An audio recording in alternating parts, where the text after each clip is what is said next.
Well, hello there and welcome back. And I'm so glad that you've tuned in from wherever you are all over the world. And we have that season finale of The Mandalorian, and episode 8 was fantastic. Such an emotional episode. I, for sure, was tearing up at certain points. It was just so touching. I've got to say one thing about The Mandalorian. Once your arc is over and done with as a character, you exit stage left. So it is apparent that we have lost Quill in this. That was so sad, as well as IG-88.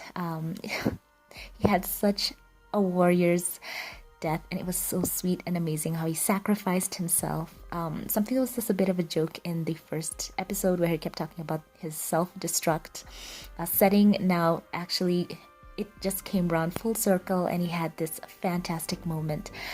What an emotional episode. It was moving along at such an overwhelming pace. And we got to see that reveal of the Mandalorian. How about that? And some of his backstory, which was so touching. How the Mandalorian swept in and saved him, and they raised him as a foundling. That was so sweet as well.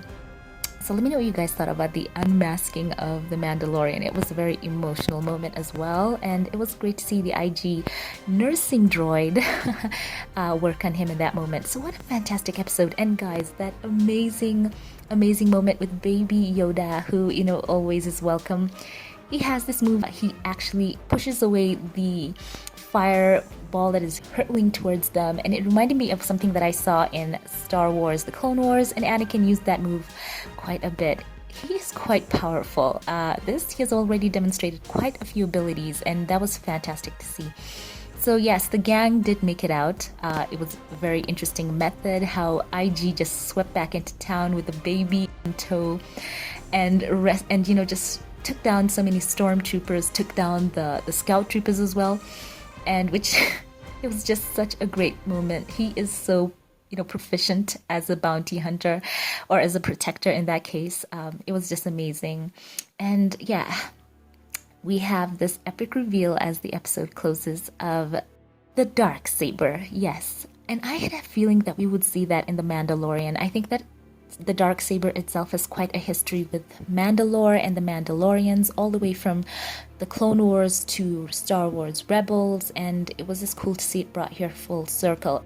And for those of you who do not know the history of the Darksaber, it was created by the first Mandalorian Jedi ever. His name was Tar Vizsla, and after him, the Darksaber stayed with the Jedi for a couple of years until Pre Vizsla, leader of the Death Watch, came and took it away from the Jedi, and he stayed with it all the way through the Clone Wars, and it's passed quite a couple of hands. It went to Maul, and then Sabine Wren retrieved it and later gave it over to Bo-Katan, to basically rally the Mandalorians against the Empire.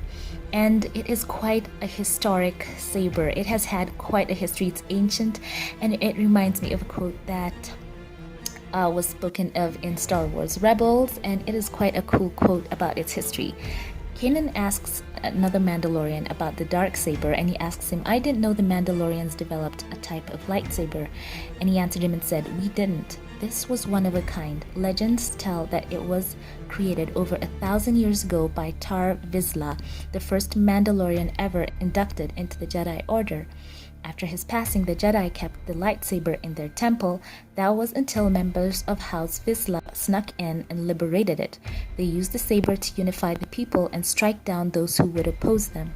At one time, they ruled all of Mandalore wielding this blade.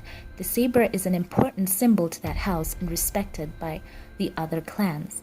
So that's just a brief history of that Darksaber. So basically, this Darksaber is very interesting, and it is also very interesting that the Darksaber now is in the possession of Moff Gideon, and I have been looking at him the whole time. He has such a confidence about him that, for me, I felt he could be a dark side user. I just kept having that theory in the back of my mind, and to see him with that Darksaber is just quite an interesting moment, how that actually has ended up with him.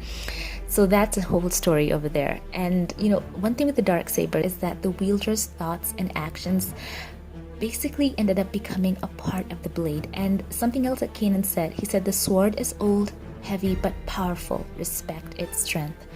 And I think that for Moff Gideon to have it now. He probably is somewhat corrupting it in a way, because for me, there's something dark side about that guy. And I know one does not have to be a Jedi to use the Darksaber, but there's just something about that guy, and I think we're gonna know more and more about it as the episodes go by. So this is a very interesting episode. We know the name of the Mandalorian at last. It is Din Djarin. We've seen his face, we've seen more abilities of the baby, we have seen the team getting together, and now we have Kara staying on Navarro, and we see a whole switch, a change of heart in Grief Karga, and I think that is so cool. So guys, let me know your thoughts. What stood out to you in this episode, and what are you looking forward to in season 2? And yeah, it's just such a great episode, and I think Taika Waititi directed this episode, and I just say great job. Congratulations to the whole team. What a cohesive, amazing first season. Cannot wait to see some of the characters that we've been introduced to come back in season 2. Yeah, Star Wars is basically, it's doing great, and I'm so happy. So guys, leave your thoughts. Thanks for watching this. If you like to give it a thumbs up, click subscribe. I would love to see you here again, and I'll be on the lookout for more fun videos and reactions, and I will catch you in the next one. Have a blessed one.